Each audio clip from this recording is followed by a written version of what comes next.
দর্শক শুভেচ্ছা, সবাইকে আমন্ত্রণ জানাচ্ছি আজকের 24 ঘন্টা। আপনারা জানেন সারা পৃথিবীর চোখ এখন মার্কিন যুক্তরাষ্ট্রের দিকে। হোয়াইট হাউস কি তার নতুন বাসিন্দা পাচ্ছে, নাকি ট্রাম্পই সেখানে কন্টিনিউ করবে, সেদিন নিয়ে আলোচনা চলছে সর্বত্রই। এবং একই সঙ্গে মার্কিন যুক্তরাষ্ট্রের এবারের নির্বাচনে ধারণা করা হচ্ছে রেকর্ড পরিমাণ ভোট হয়তো পড়তে যাচ্ছে। এসব নিয়ে আলোচনা করতে চাই। আলোচনার শিরোনাম নির্ধারণ করেছি এবার হোয়াইট হাউস কার। পুরো সময় আপনার সঙ্গে থাকছি আমি মাহফুজ মিশু।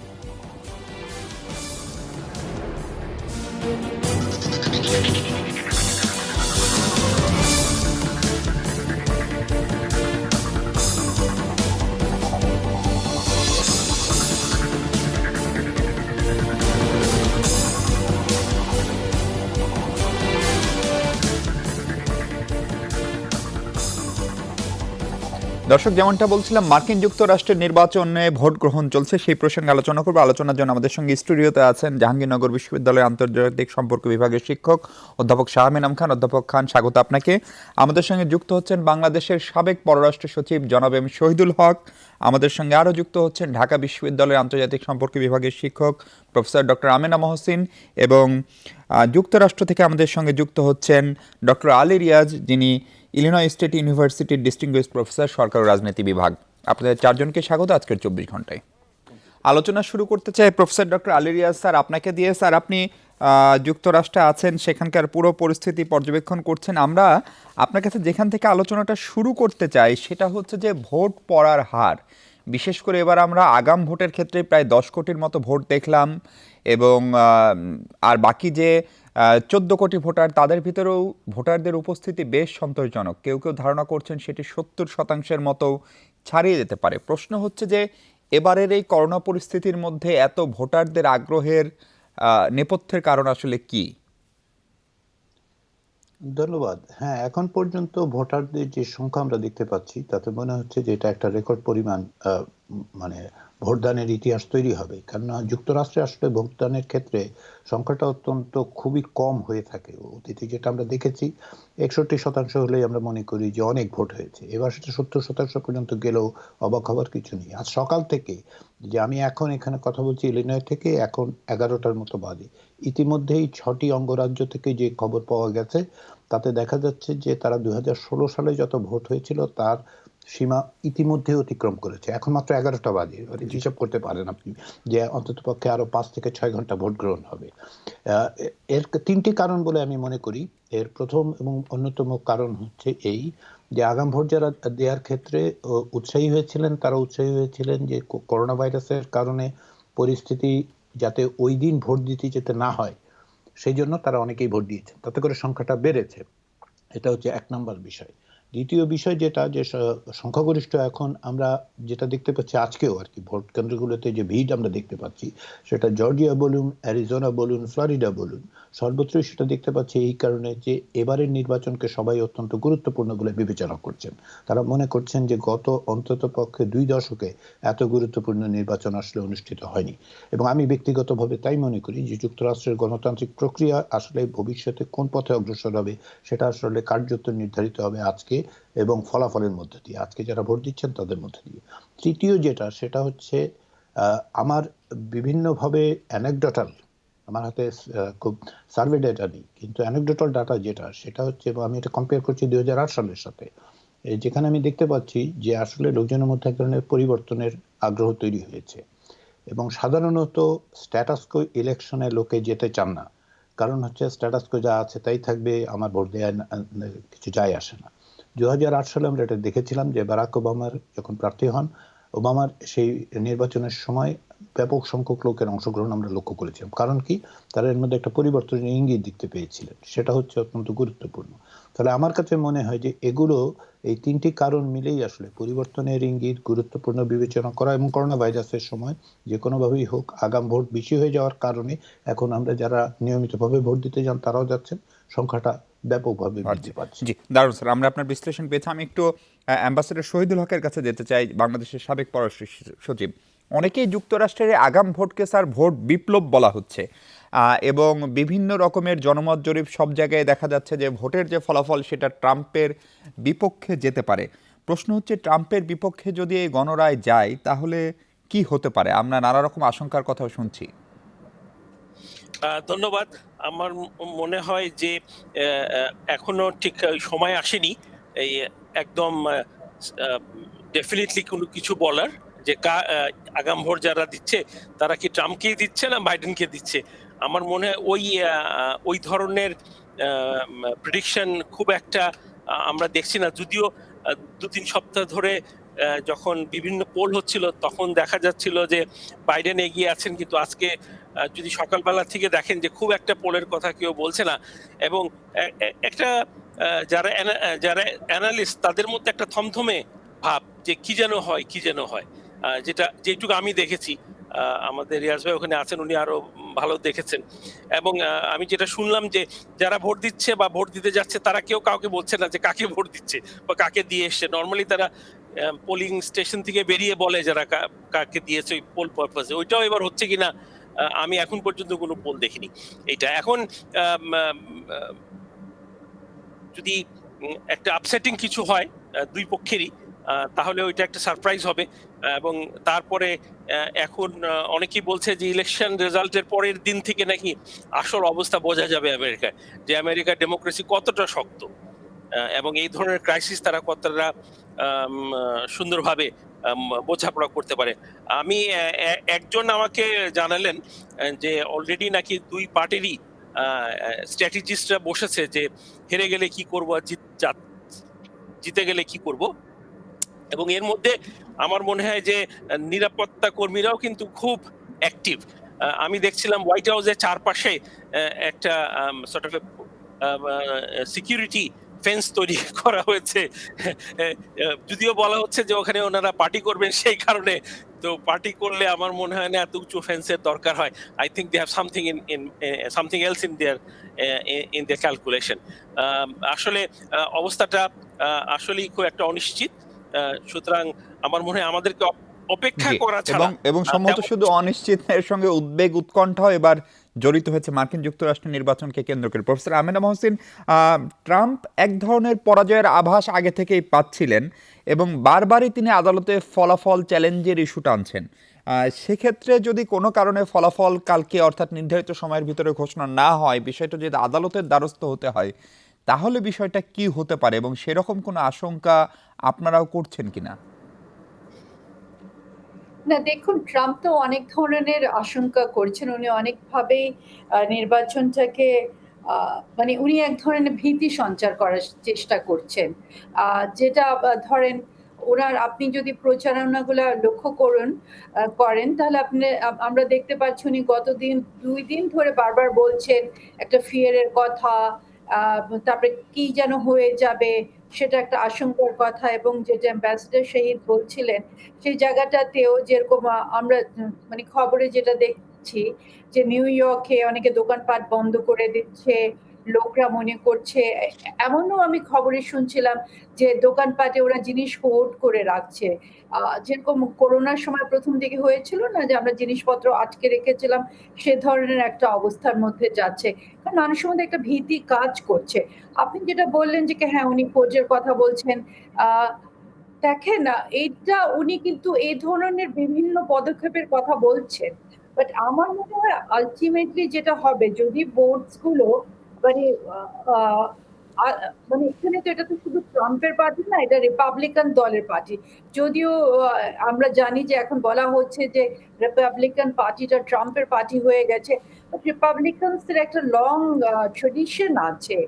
এবং ইটস নট দ্যাট এটা তো একটা whimsical পার্টি না, we have to keep that in context.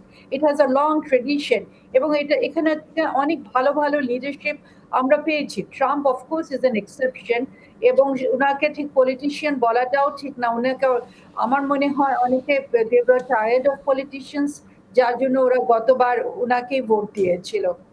এখন এবার কি হবে তা আমি বলতে পারছি না, বাট সেরকম যদি একটা হয়, আহ, উনি তো অলরেডি তৈরি করে রেখেছেন তাই না, রিপাবলিকানস মেজরিটি লেটেস্ট ওনার যে অ্যাপয়েন্টমেন্ট একটা কনজারভেটিভ ইয়ের দিকেই যাচ্ছে। But I don't think America নিজের ডেমোক্রেটিক ইনস্টিটিউশনস গুলোকে এত দুর্বল করে দেবে, বিকজ তার মানে ইট উইল আন্ডারমাইন। এটা আমাদের মাথায় রাখতে হবে যে তাদের ইলেকটোরাল যে পুরো যে একটা আস্থা সেটাকে আন্ডারমাইন করবে। তো এখানে তো ট্রাম্পের একার ব্যাপার না, এখানে পার্টিরও একটা ব্যাপার আছে, জি। ডিসিশন ব্যাপার আছে। এবং যেটা শাহিদুল হক বলছিলেন যে স্ট্র্যাটেজিস্টরা বসে, আমিও ছবি দেখছিলাম যে দে আর কন্টেমপ্লেটিং যে এরপরে কি করতে পারে, মানে কিভাবে কোন দিকে তারা এগোবে। So let's see.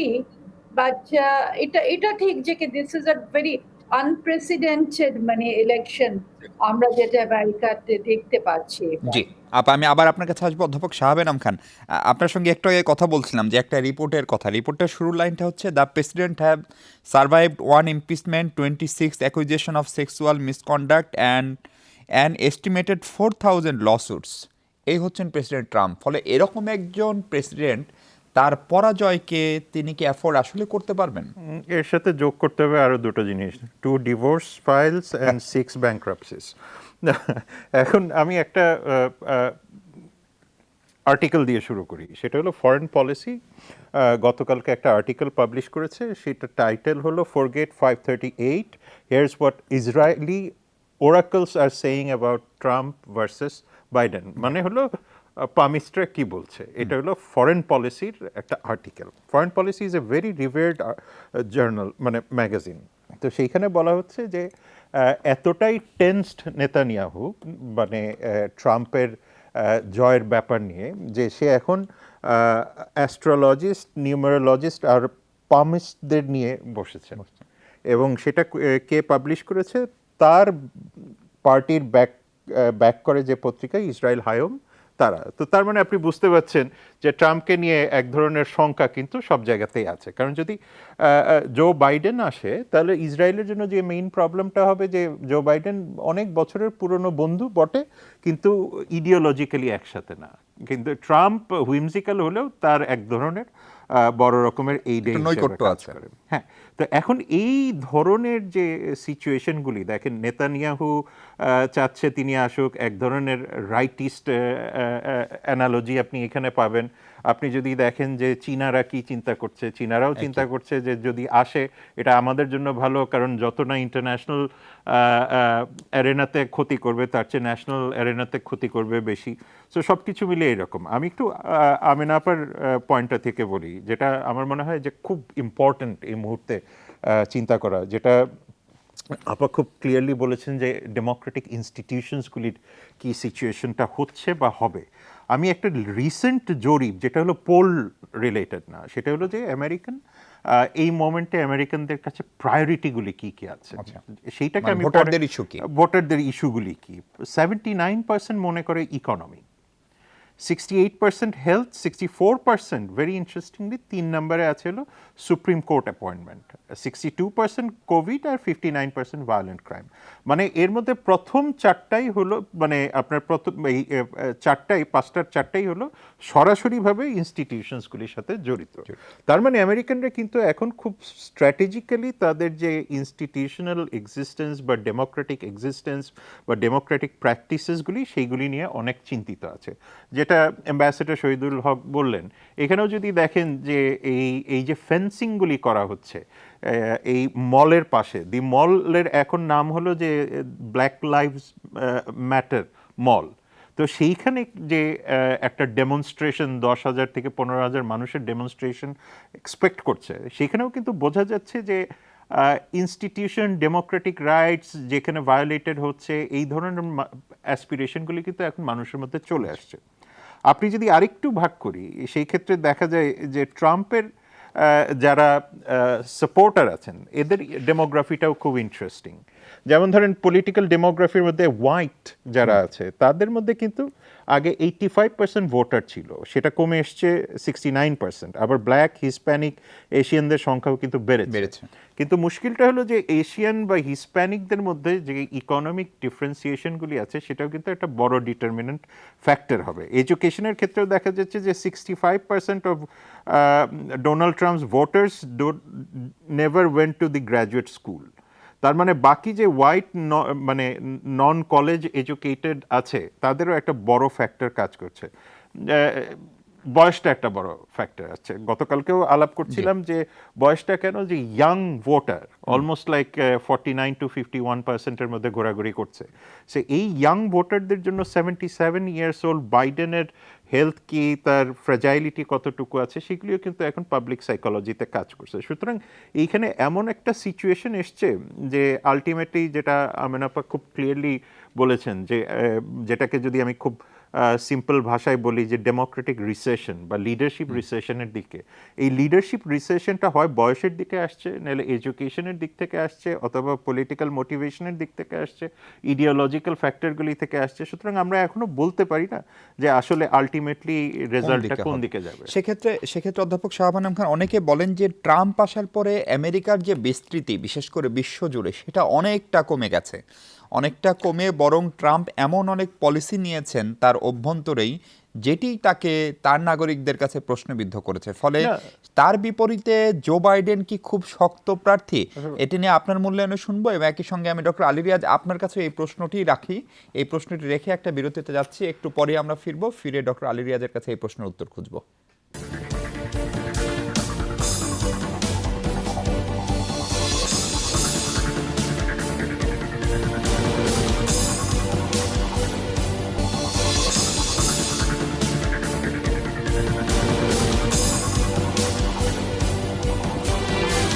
দর্শক অনেক ধন্যবাদ যারা এতক্ষণ সঙ্গে ছিলেন, এবং স্বাগত যারা এখন যুক্ত হয়েছেন। প্রফেসর আলী রিয়াজ আছেন আমাদের সঙ্গে যুক্তরাষ্ট্র থেকে। স্যার, আপনার কাছে বিরতির আগেই প্রশ্ন ছিল যে অনেকেই অভিযোগ করছেন ট্রাম্প পুরো আমেরিকাকে সারা পৃথিবী থেকে এক প্রকার বিচ্ছিন্ন করে ফেলেছেন, এবং তার দেশের অভ্যন্তরেও তার অনেক নীতি, অনেক কার্যক্রম ব্যাপকভাবে সমালোচিত হয়েছে।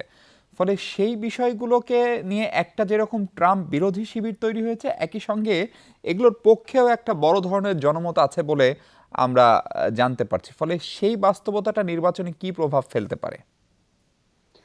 অভ্যন্তরীণভাবে যদি আপনি বিবেচনা করেন, তাহলে ট্রাম্পের যেসব নীতি, সেগুলি যেমন ধরুন অভিবাসন সংক্রান্ত, কিংবা গে রাইটস সংক্রান্ত, কিংবা ধরুন নাগরিক অধিকার সংক্রান্ত, তাহলে আপনি দেখবেন যে আসলে এগুলি যুক্তরাষ্ট্রের যে মৌলিক নীতি, সেগুলির সঙ্গে অসঙ্গত।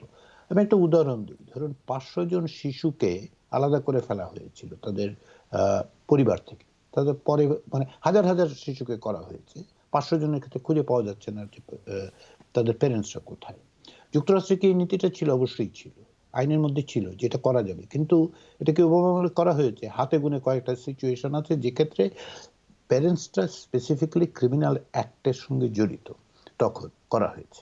কিন্তু আপনি হাজার হাজার লোককে মানে অভিবাসনের জন্য যারা অ্যাসাইলাম সিক করেছে, তাদের ক্ষেত্রে আপনি এটা করতে পারেন, সেটা করা হয়েছে। যুক্তরাষ্ট্র কি করেছে? শিশুদেরকে মেক্সিকোতে পাঠিয়ে দেওয়া হয়েছে। যুক্তরাষ্ট্রের আইন বলে যে আপনি থার্ড কান্ট্রিতে পাঠাতে পারেন না। আপনি যদি খুব স্পেসিফিক সার্কামস্টান্সেসে থার্ড কান্ট্রিতে পাঠান, তাহলে ওয়েলফেয়ার সিস্টেমের মধ্যে যেতে হবে এবং সেটা ট্র্যাক করতে হবে ইউনাইটেড স্টেটসকে। ট্রাম্প অ্যাডমিনিস্ট্রেশন সেটা করেনি।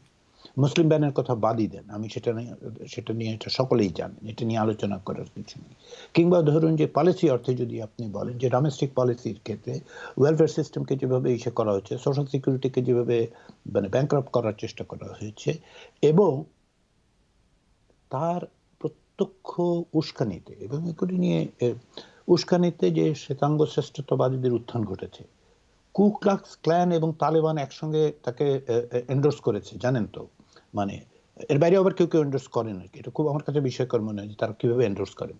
তো এখন এগুলো হচ্ছে অভ্যন্তরীণ কারণে যেটা হয়েছে, সমাজের মধ্যে যে বিভক্তিটা ছিল, মেরুকরণটা ছিল, সেটাকে তিনি এক্সপার্ডাইট করেছেন। ইউনাইটেড স্টেটসে মেরুকরণ তো ছিলই, মানে বিভাজন তো থাকবেই যে কোনো সোসাইটিতে। এটাকে আপনি কতগুলোই মানে যেমন ধরুন শ্রেষ্ঠত্ববাদ, শ্বেতাঙ্গ শ্রেষ্ঠত্ববাদ, ফিরে যাওয়া, মেক আমেরিকা গ্রেট এগেইন, তার মানে কোনো এক সময় ছিল। কখন ছিল আমেরিকা গ্রেট? জিজ্ঞাসা করুন, বলবে যে 50s আমরা ছিলাম আর কি, 40s 50s ছিলাম। মানে কি? তার মানে হচ্ছে সিভিল রাইটস এর আইনগুলি ছিল না, তার মানে হচ্ছে আফ্রিকান আমেরিকানদের ভোটাধিকার ছিল না, তার মানে হচ্ছে গে রাইটস ছিল না, তার মানে হচ্ছে যে সেনাবাহিনীতে যারা মানে গে, তারা অংশগ্রহণ করতে পারবে না। 50তে ফেরত যেতে চান না, তাহলে রো ভার্সেস ওয়েড বাদ দিয়ে দিন, রিপ্রোডাক্টিভ রাইট। এটা কেউ বিশ্বাস করেন? হ্যাঁ করেন, কেউ কেউ করেন। ফলে তারা সমর্থন করছেন। এটার একটা ইম্প্যাক্ট আছে। তারা ভাবেন যে এই ইমিগ্রেন্টরা আমি আলী রিয়াজ উপস্থিত থাকায় তাদের একটা ভয়াবহ ক্ষতি হয়ে গেছে বলে তারা মনেই করতে পারেন আর কি। তো যে তাদের চাকরি নিয়ে নিচ্ছি, এই জিনিস বোঝানো হয়েছে আর কি। সেটা কোথায়? সেটা হচ্ছে যে রুরাল আমেরিকাতে মোস্টলি, যারা সবচেয়ে কম ইন্টারঅ্যাক্ট করে ইমিগ্রেন্ট কমিউনিটির সাথে। মেট্রোপলিটন কসমোপলিটন এরিয়াতে তা না। এটা হচ্ছে একটা দিক। ফরেন পলিসির কথা বলছেন তো, একটা ভয়াবহ মানে ভুল ধারণার মধ্যে অনেককে আমি দেখতে পাচ্ছি। সেটা কি?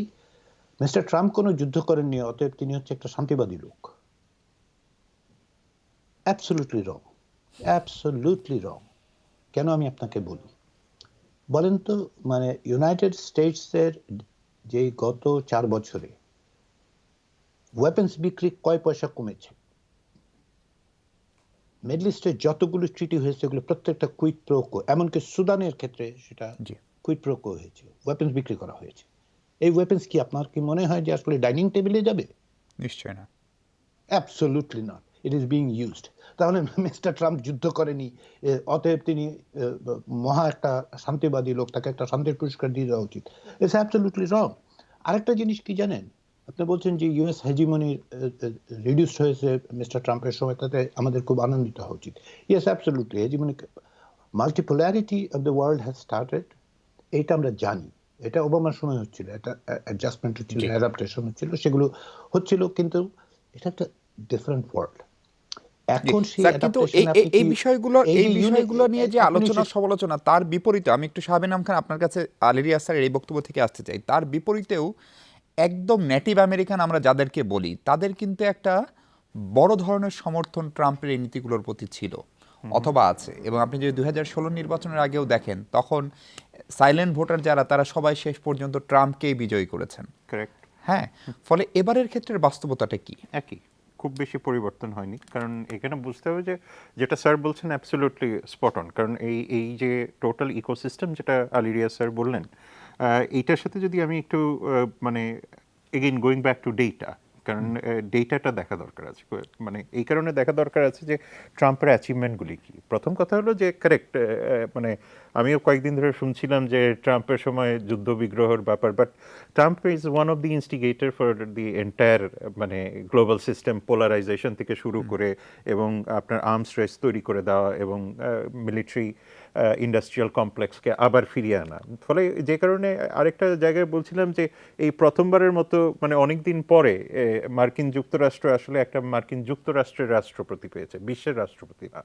এবং সেটা মানে একদম ঘরোয়া, নিজস্ব। অ্যাবসলিউটলি, যে প্রেসিডেন্ট ফর দি আমেরিকা। এবং সেই ক্ষেত্রে কি হলো যে দেখেন, করোনার আগ পর্যন্ত 4.7% আনএমপ্লয়মেন্ট রেট ছিল।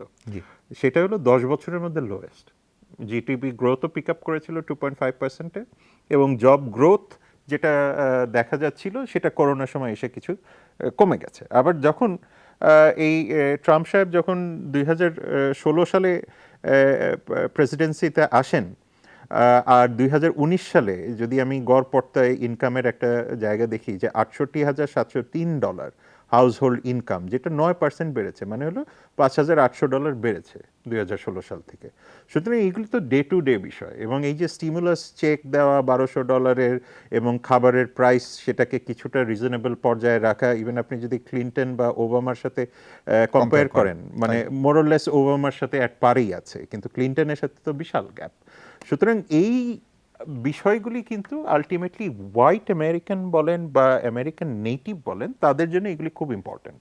এবং এগুলো সবই ট্রাম্পের পরে যায়। যে যে হোয়াইট আমেরিকানদের মধ্যে একটা মেজরিটি সংখ্যকই কিন্তু ওয়েল এডুকেটেড না, অর্থাৎ হাই স্কিল জবের মধ্যে নেই। আপনি যদি ইউনিভার্সিটিগুলিতে যান, বা আপনি যদি আইটি ইন্ডাস্ট্রিজ বলেন বা ফাইন্যান্সিয়াল ইন্ডাস্ট্রিজগুলি বলেন, সব জায়গায় কিন্তু দেখবেন যে নন আমেরিকান, অর্থাৎ ন্যাচারালাইজড আমেরিকান বা ইমিগ্রেন্ট আমেরিকানরাই কিন্তু খুব বড় একটা রোল প্লে করে।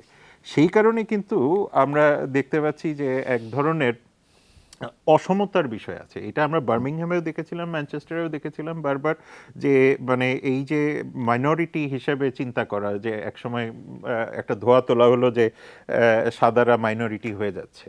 আবার একসময় তোলা হলো যে ক্রিশ্চিয়ানরা মাইনরিটি Minority হয়ে হয়ে যাচ্ছে। ইভেন আপনি যদি ইভাঞ্জেলিক্যাল ক্রিশ্চিয়ানিটির দিকে দেখেন, তাদের সংখ্যা কিন্তু কমে এসছে। মানে ট্রাম্প যখন আসেন 21% ছিল, এখন 18% চলে আসছে। সো এই ধরনের হাইপগুলি কিন্তু ভোটার সাইকোলজিতে খুব বড় রকমের এফেক্ট করে। জেন্ডার যেটা, মানে আমার মনে হয় যে আবেন আপা আমার সাথে এগ্রি করবেন হয়তোবা, যে abortion has become a major factor, যে অ্যাবর্শন ল, অ্যাবর্শন ল বলেন, তারপরে রেশিয়াল লসগুলি বলেন।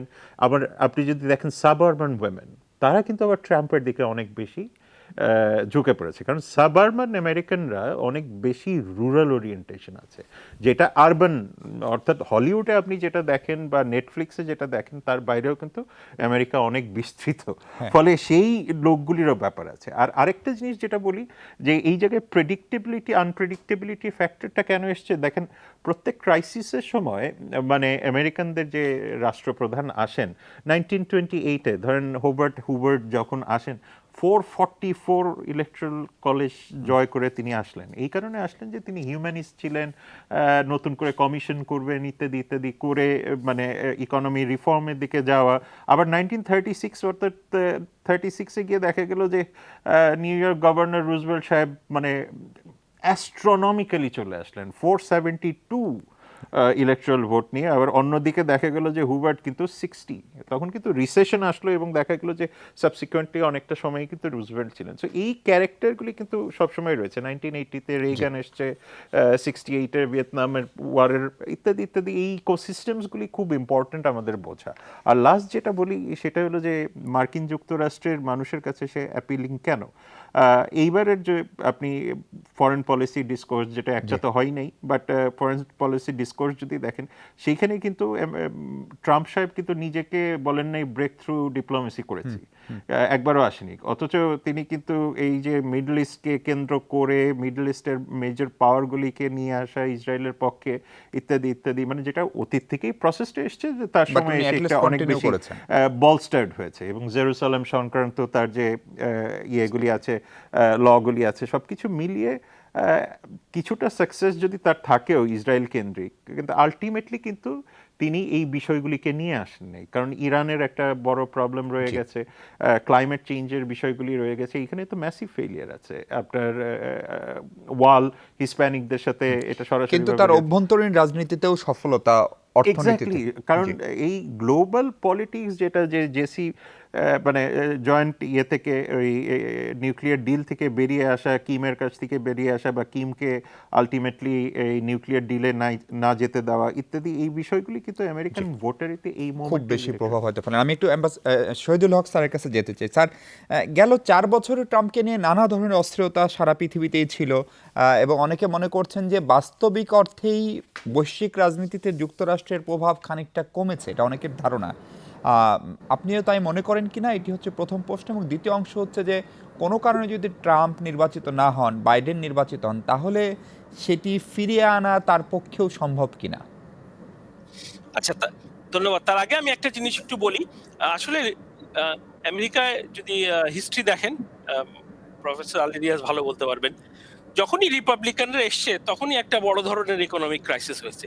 আপনি যদি রিসেশনের হিস্ট্রি দেখেন, একটা রিসেশন ছাড়া, আমার এই একটা মনে নাই, একটা রিসেশন ছাড়া সবগুলি রিপাবলিকানদের সময় হয়েছে। এবং রিপাবলিকানরা সবসময় একটা মেস রেখে গেছে ডেমোক্রেটদের জন্য ঠিক করা। It's equally applicable today.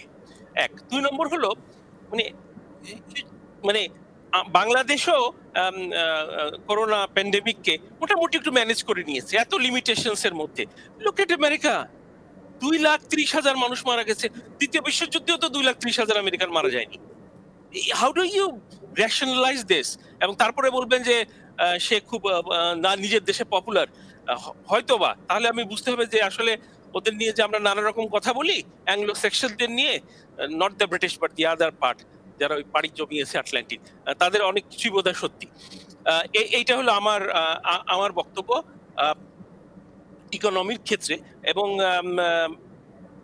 এরপরেও যদি ট্রাম্প জিতে আসে, তাহলে বুঝতে হবে যে মানে ফরেন অ্যাফেয়ার্সে বলছিল যদি সে আসে, ফরেন অ্যাফেয়ার্স তো naturally they have sided with Biden, so একটু বায়াস আছে। তারা বলছে that will be the end of American power, একদম ক্লিয়ারলি বলে দিয়েছে। এনিওয়ে, আমরা ওই আলোচনা হয়তো আর পরে যাব। যদি যেটা হয়েছে ট্রাম্প আসার পরে তো দি টোটাল লিডারশিপ ভ্যাকিউম করে দিয়েছে। He has withdrawn himself from everywhere. মানে আপনি চিন্তা করেন যে হি ওয়েন্ট টু হেলসিঙ্কি, সেখানে যে হবনবিং করছে, বলছে আমার সিআইএ ভুল vis a vis Putin. I mean come on, it was in public.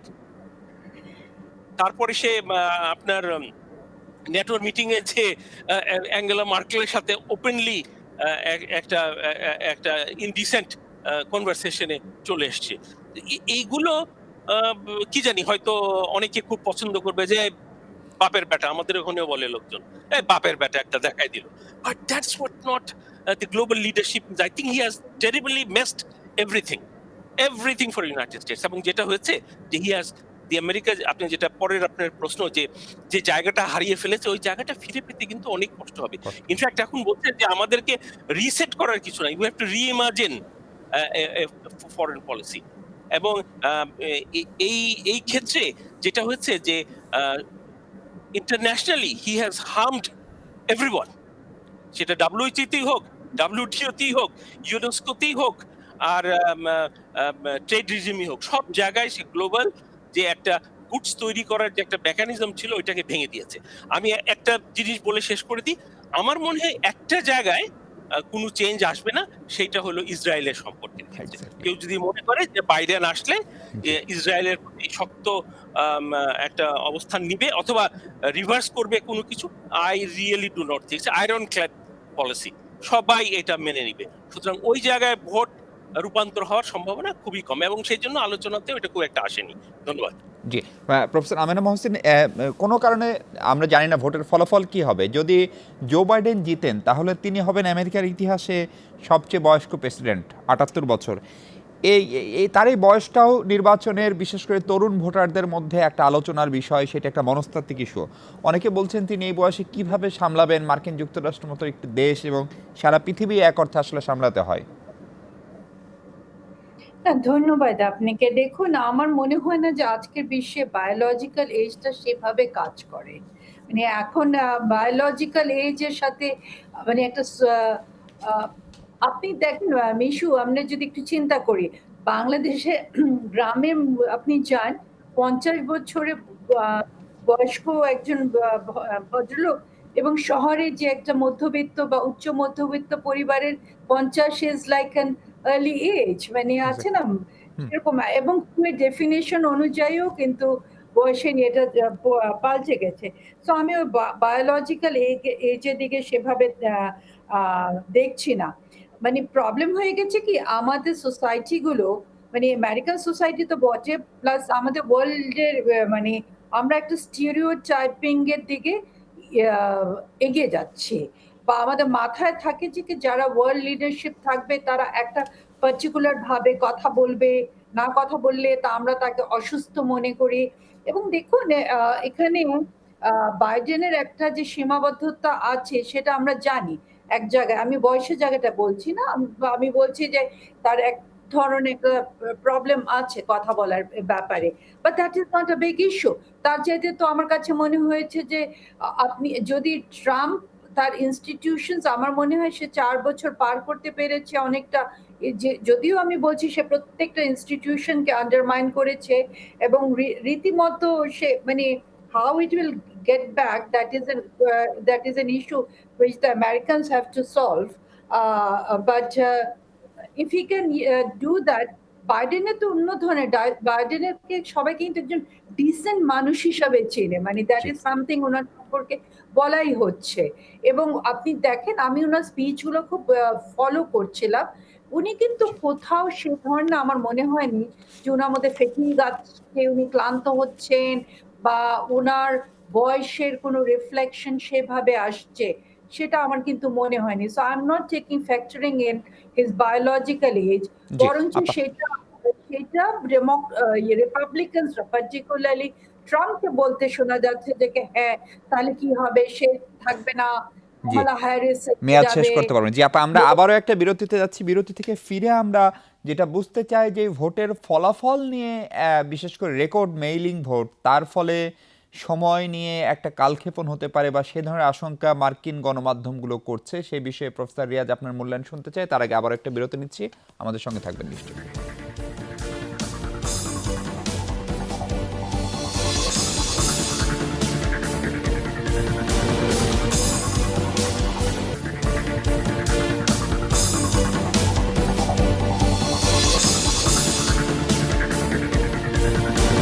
দর্শক, আর একবার আমন্ত্রণ 24 ঘন্টায়।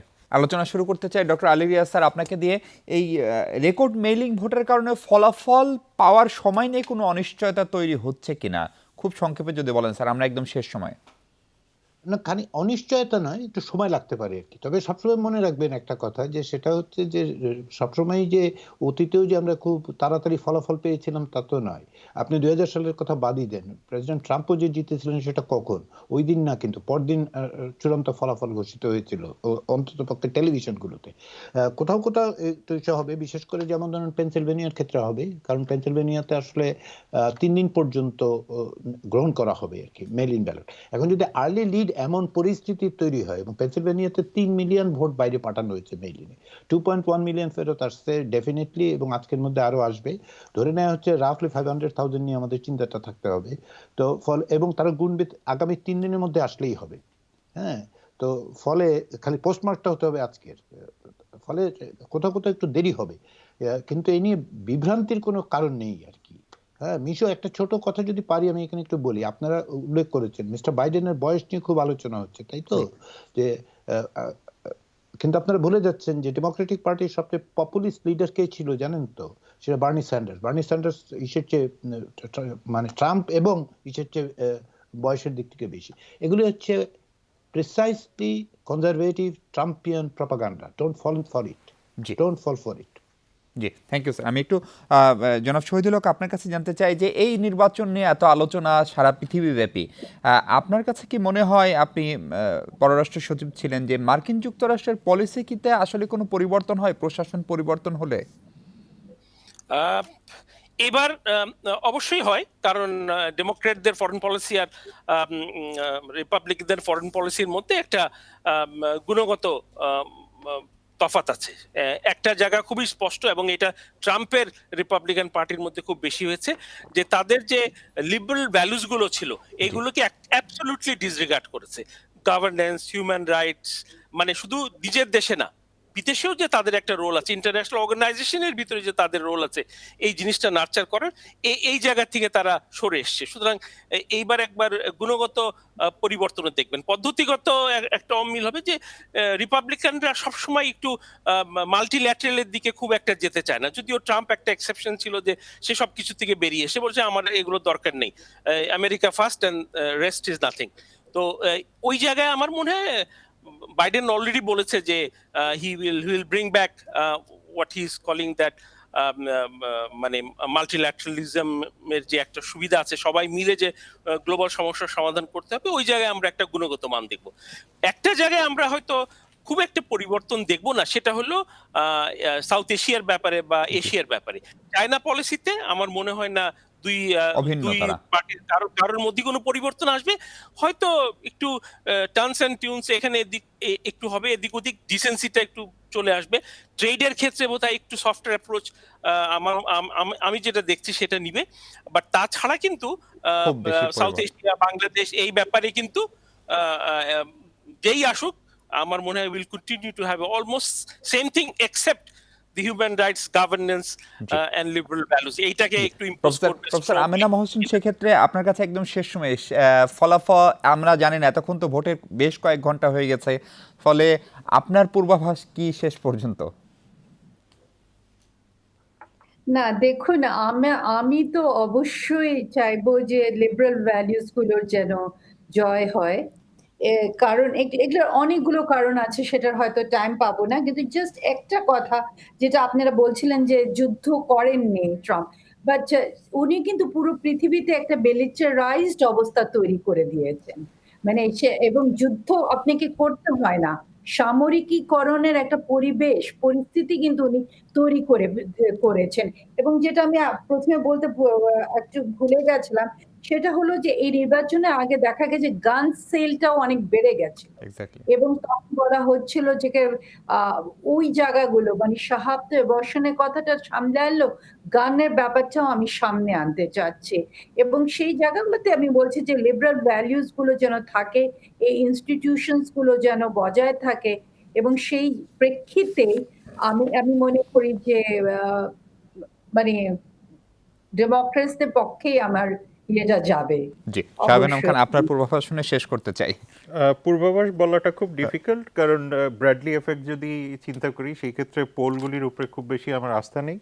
আর একটা ছোট্ট ইনফরমেশন যেটা না দিলেই না, সেটা হলো 1974 ইভান্স ভার্সেস বোকানন কেস, যেটাতে অ্যান্টি বাসিং প্রোফাইলিং যেটা করা হয়েছিল, সেটাতে কিন্তু এই ক্যাম্পেইনটার পিছে জো বাইডেনের একটা সম্পর্ক ছিল, যে কারণে তার সাথে ব্ল্যাক ভোটারদের সম্পর্ক কিন্তু খুব মানে লিনিয়ার প্রিজমে দেখাটা খুব ডিফিকাল্ট। এখানে একটা কমপ্লিকেটেড রিলেশনশিপ রয়ে গেছে।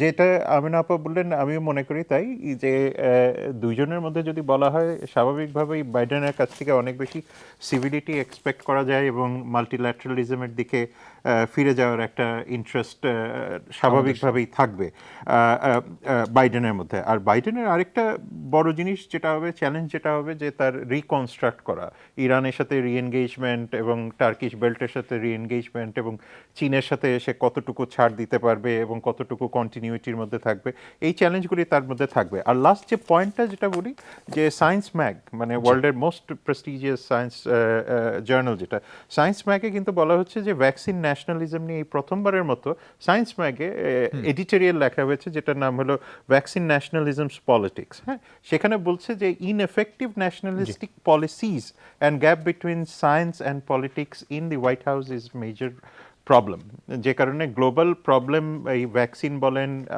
আপনি এবং কোভিড ভ্যাকসিন বলেন, পলিটিক্সটাই এবং এভরিথিং সেই জায়গাতে গিয়ে গ্লোবালি এবং ন্যাশনালিও তিনি এটা ফেল করেছেন। fail সুতরাং করেছেন, জি। কোভ্যাক্স বা অন্যান্য যে পরবর্তী উদ্যোগগুলো ইনিশিয়েটিভ হয়েছে। হয়েছে, সেগুলি কি করবে এখনো জানা যাচ্ছে না। জি, অনেক ধন্যবাদ প্রফেসর স্বাভাবিকভাবেই শাহবান খান। লেট আমাদের স্যানিটি বি দেয়ার। জি, অনেক ধন্যবাদ প্রফেসর শাহবান খান, অনেক ধন্যবাদ প্রফেসর আমিনা মহসিন, অনেক ধন্যবাদ ডক্টর আলী রিয়াজ এবং অনেক ধন্যবাদ অ্যাম্বাসাডার এম শহীদুল হক। আমাদের প্রত্যাশা একটি সুষ্ঠু নির্বাচন শেষ হোক এবং শেষ পর্যন্ত মার্কিন যুক্তরাষ্ট্রের জনগণ যাকে ভোট দিয়ে নির্বাচিত করবে তিনিই নিশ্চয়ই আবার হোয়াইট হাউসে যাবেন এবং তার সঙ্গে বাংলাদেশ তথা সারা পৃথিবীতে মার্কিন যুক্তরাষ্ট্রের যে বা একদম আদি যে কৌশল, আদি যে পলিসি, সেগুলো ফিরে আসুক এবং মানবতার জয় হোক, সেই প্রত্যাশা শেষ করছি। ভালো থাকবেন সবাই।